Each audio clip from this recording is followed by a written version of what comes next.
Bismillah, anigoo ah Maxamed Axmed Cali Jalax waxaan halkan ku soo gudbinayaa gabay la dhaho Gabal Dhacay oo aan tiriyey 2 bishii August 2018 ama 2 bishii 8 2018 oo ahayd habeenkii 2 nin ee haldoorka lagu dilay magaalada Buuhoodle ee la isku qarxiyey. inkastoo baryahan baa la ugaarsanayay haldoorka gobolada SSC ha yeeshee hadda ay labadaasi u dambeeyeen. haddaba dhageysi haboon. guud ahaanba gabal baa u dhacay goboladaydii iyo gudcur baa u dumay gaar ahaan guriga caymeed ee garabkiiyo tolkaygii lago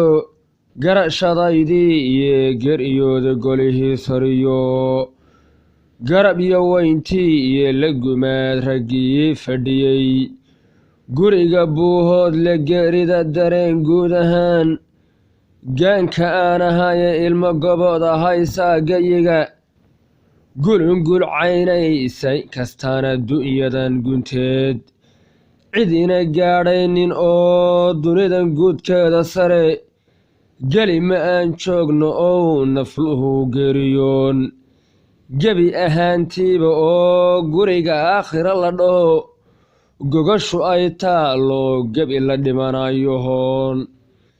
geerida u joogno balse gelinba guribay gashaa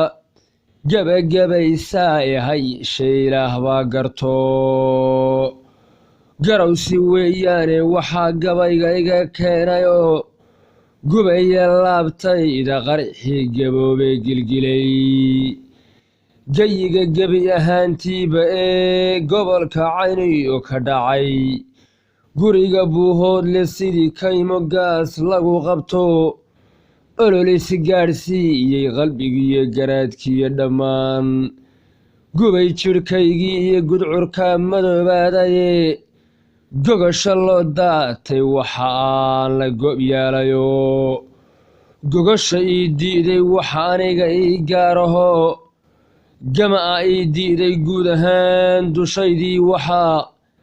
gibil madow saaray raggii cadowgu googooyaye